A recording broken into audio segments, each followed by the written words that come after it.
big race here or anywhere. Just a boy up from nowhere, trying to get somewhere driving a race car. Yes, sir. That's why I'm here. Darlington. Been dreaming half my life about Darlington. About getting good enough to run here. Now I'm so scared I wish I was anyplace else. My heart's running louder than my engine. Well, here we go. I got no chance to win. Too much fast equipment up ahead. Well, too many drivers better than me. Don't even think about winning. Just worry the man ahead don't spin, don't drop oil, don't bounce off the guardrail right in front of me. No way in the world of missing him if he does. It's a nice cool day, but I'm in a sweat already. Don't think you'd be any different. Then it happens. So fast you can't think. Out of the corner of my eye, I see a car get sideways. I squeak through, bouncing off the guardrail. A couple other fellas weren't so lucky. There's the yellow light. Haul your boot off the throttle. Get her slowed down from 130 and keep a sharp eye for more trouble. I ease past the wreck and pray nobody got hurt. Thank the Lord it wasn't me. I still got a chance to run this race. Track's clear and they give you the green. So pick your groove, mash the throttle, and move out. That's Curtis Turner, number 14, showing Bobby Johns and Jimmy Pascal the way to go. A million people know those names. Someday they'll know mine. That's why I'm here at Darlington.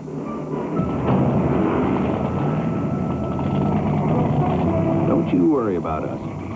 We're running for money, for glory, because racing's in our blood. We're glad to take the risks. If things happen, well, it's part of the game. Driver education, they don't teach in high school. But we try to stay out of each other's way. And we never forget that Darlington's a tough old track. You gotta treat it respectful.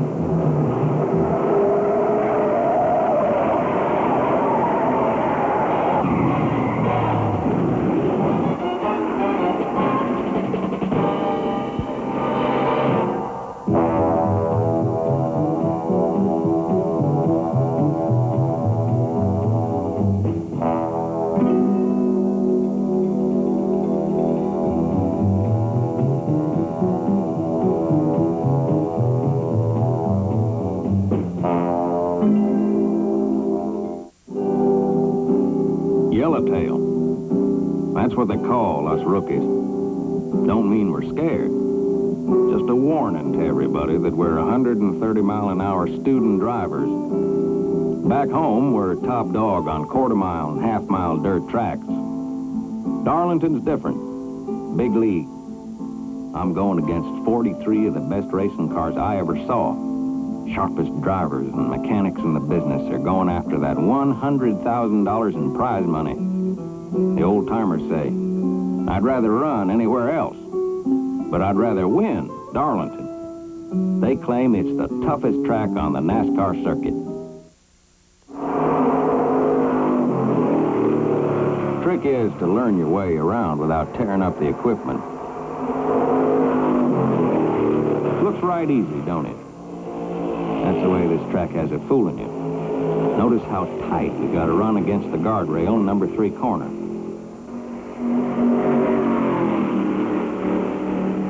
Behind the wheel, it's a thrill, let me tell you.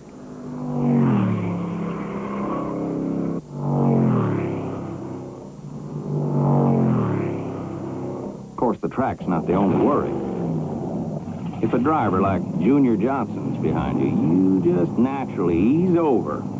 If you don't, you'll get by, somehow. Or take Freddie Lorenzen.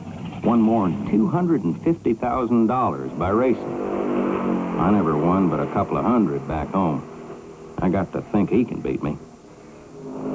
Now, if my name was Buddy Baker, I could latch on to some experience free of charge. Buddy's dad's a fellow named Buck Baker. And old Buck's run more than 6,000 miles here and won this race 3 times. Experience. That's what counts at Darlington. That's why the rookies listen when old-timers like Ned Jarrett talk. Man needs all the help he can get to beat this track. But when all the advice and practice is done with, man's got to get the job done by himself. Maybe that's what brings the crowds to watch the qualification. We're doing something they can only dream about. It's a 4-lap run against time. Fastest qualifier starts at the front. Now look at Junior Johnson in that Ford. He's running 137.5 miles an hour. New record. It's fast enough to put him in the pure Darlington Record Club. That's an honor for any race driver. We got so much to do, we don't hardly watch qualifying. The experienced mechanics have 1,000 little secrets to help them beat this track. We got to learn them one by one. There's a lot of tricks to setting up a car for high bank and flat turns both, and make her strong for 500 miles. There ain't enough hours in the day.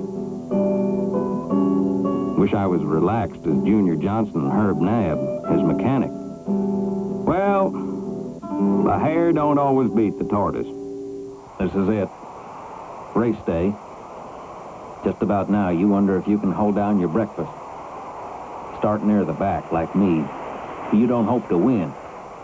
I just want to run good enough for somebody to notice. I want everybody to know I can drive smart, fast, and smooth. Yes, sir, I'd like that. It happened to Freddie Lorenzen. He's a star now. He just waves and the crowd cheers. I'd like that, too. Dick Hutcherson's a rookie here with a great reputation and a factory-sponsored car. That's another thing I want. Jim Pascal's relaxed. Maybe when I've run 4,000 miles here, I'll be able to smile. Marvin Pants has run second. Guess how much he wants to win. Junior Johnson, fastest qualifier, but never won the Southern 500. I wonder if these old veterans still get that feeling in their stomach when the man says, "Gentlemen, start your engine." When my engine fires, I forget my mechanic, I forget my home, I pretty near forget my own name. I'm a race driver, and I'm rolling with the fastest field ever to run on the Darlington Raceway. That's something I want to tell my kids. Keep your fingers crossed. It's 1 mile and 3/8 around. First 2 turns are high bank. A 40-foot drop over that guardrail. 6 brands are racing. Ford, Plymouth, Mercury, Dodge, Chevrolet, Pontiac. More than half the field are Fords. There's a crowd of about 60,000. Amazing when you think that the town of Darlington has only 6,000 people. Papers say that fans have come from 50 states.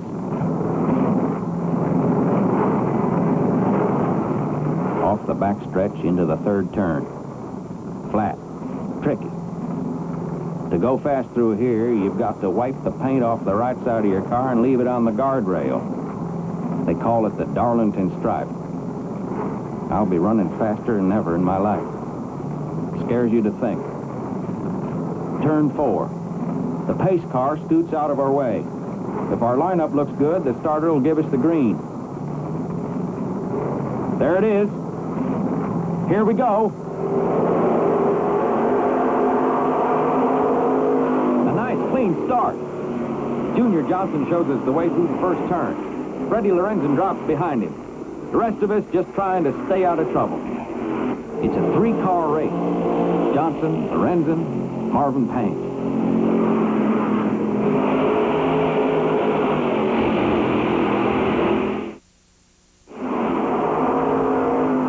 Junior Johnson drops out of the high, fast groove near the fence.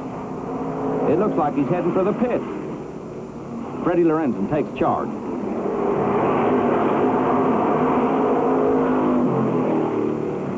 Johnson's engine's sick. Lorenzen's flying. Distributor's broken. That car won't run anymore today. This racing game is a heartbreaker. You better believe it. Lorenzen's running like an outlaw. Pants chasing him like the sheriff. There's a spin. It's Bjorn Skeen, a rookie. Oh! Reb Wickersham catches him broadside. Bert Robbins slides and nudges Skeen's wrecked car. Somebody must have dropped oil in that third turn. Robbins is able to keep moving, but he's out of the race. The black men in caution lights around the track warn us to slow down.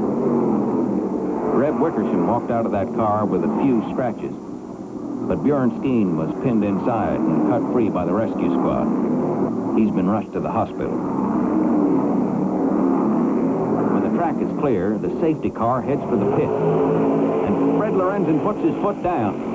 Marvin Patch right behind him.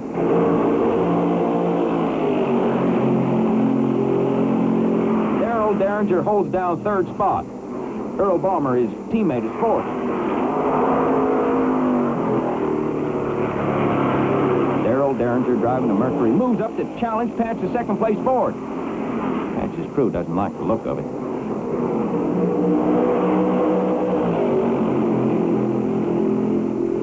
There goes Derringer, dropping past the third place.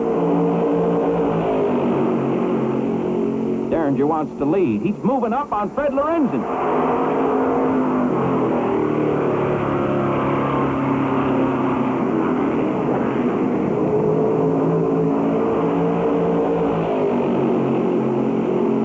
Derringer takes the lead. It might be that Freddie's holding back. 500 miles is a long, long race.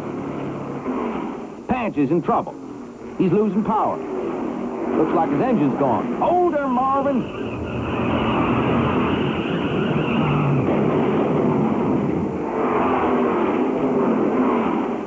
When an engine blows, it drops oil where your own wheels can find it. It's a feeling you don't forget. Patch brings it down off the wall and parks it smooth as you please. Derringer is setting a 136-mile-an-hour pace. Fred Lorenzen staying right with him. Another engine blows.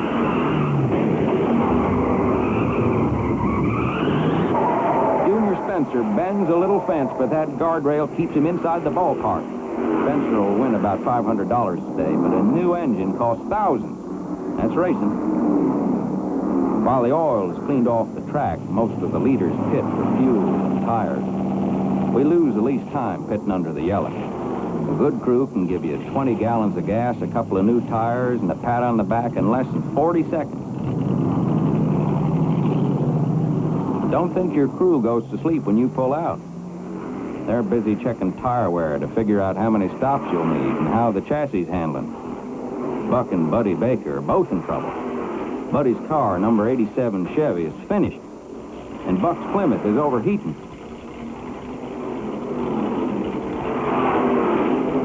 The old pro turns his car over to son Buddy. Guess there's a time to take it easy and let the youngster do the hard work. Buck's won this race 3 times. He don't have to prove anything. Sam McQuaig, Ford number 24, and Cale Yarborough, Ford number 27, to grab first and second spot, with Derringer breathing hard on their necks. Lorenzen's 10 seconds back, waiting. These Chargers have everything going for them. Nerve, enthusiasm, and first-rate equipment. McQuaig's doing what we all dream about, leading the pack in his second Darlington race.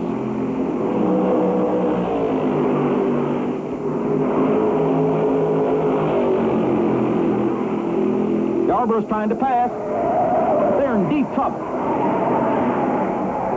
Cale Yarborough's over the wall. He never even touched the guardrails. He sailed down that 40-foot slope. McQuaig slides through the infield. Leroy Yarborough was clipped as he tried to avoid the collision. His trunk lid was torn off. Sure glad I wasn't close when it happened. The pit crews, half a mile away, know something's wrong, but no one knows what. That's McQuaig's crew hoping that Sam will come around, but knowing deep in their souls that he should be here by now. Cale Yarborough's mechanic, Banjo Matthews, listens to the broadcast of the race, hoping for news. That car he so carefully put together lies at the bottom of a hill, 100 feet outside the guardrail. There's no word yet on Cale.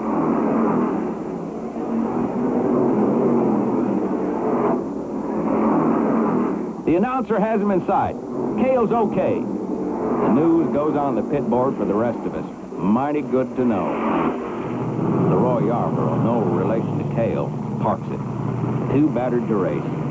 He'd pushed his Chevy right up there with the leaders. Sam McQuaig's all right. You can imagine how he feels. 1 minute leading the race and almost counting that $20,000 first place money. Then half a minute later, he's awarded 29th position in prize money of $575. Even so, he's a lucky fella. Even luckier is Cale Yarborough. Not a scratch. I sail through the air like an astronaut, he said. By 250 miles, a lot of cars are out of the race. Earl Balmer, Derringer's teammate, has real steering trouble. He's through. Buddy Arrington drops the wheel on the front stretch. It's a close one, but Arrington makes it to the pits.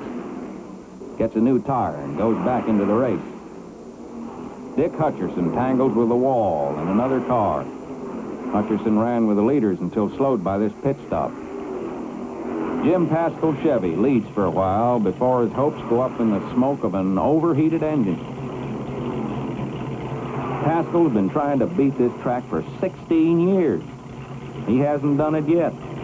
One by one, the front runners drop by the wayside. Only Darrell Derringer and Fred Lorenzen are left to battle it out. There's a showdown in every race, a time when you don't hold nothing back. Now's the time a man runs. I mean runs.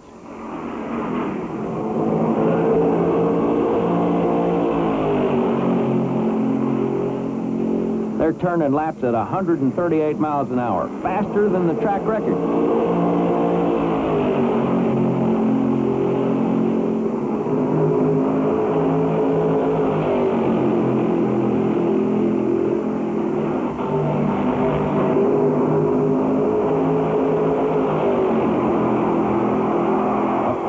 Going wild. But the pit crews are worried. Lorenzen's mechanic is Jack Sullivan, who set up a winner here for Fireball Roberts. Derringer is driving for Bud Moore, whose car took Joe Weatherly, Speedy Thompson, Buck Baker to victory on this track. Lorenzen's Ford is in the pit, less than 60 miles from the checkered flag. It could be a regular pit stop. The hood is up. The crew's not rushed around. That's bad news. Lorenzen's out of his car. Engine trouble. Suddenly, Derringer's heading for the pits. He's on fire. Derringer's got a 4-lap lead on the rest of the field. His nearest challenger is Ned Jarrett, driving Ford number 11.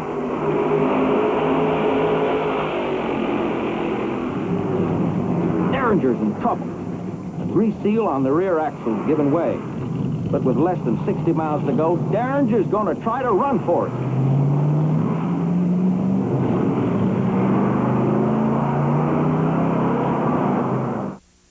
Lorenzen's through.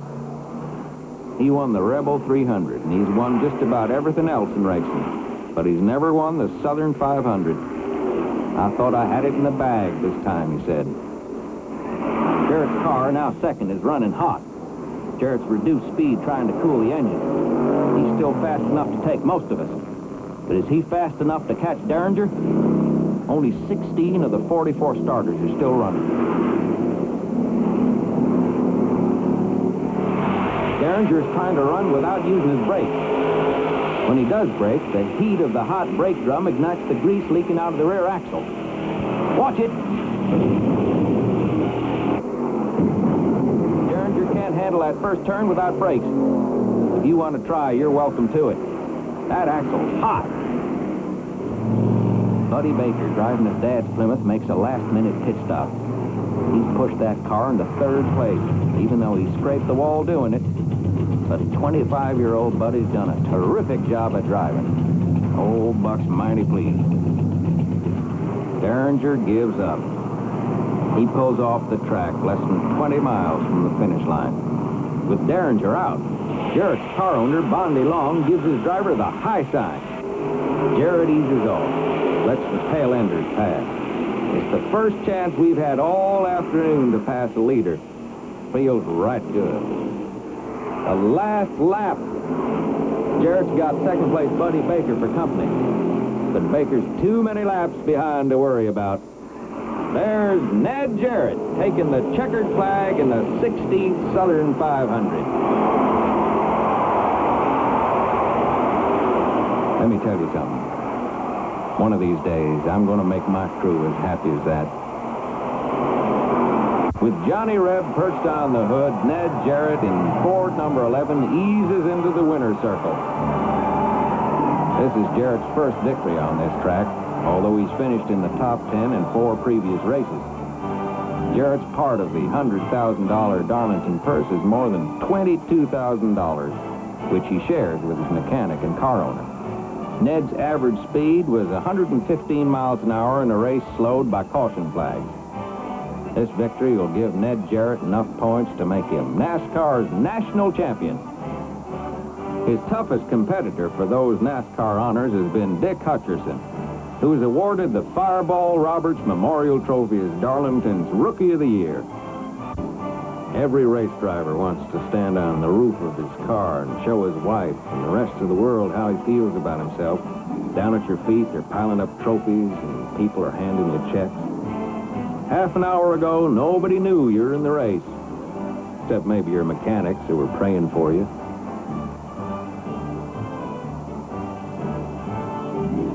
Now Ned Jarrett's a part of Darlington history, a winner. But in a way, there are no winners at Darlington, only survivors. The winner is that mean old track. I learned to treat it respectful. That's enough to learn for 1 year. Y'all come back. Here?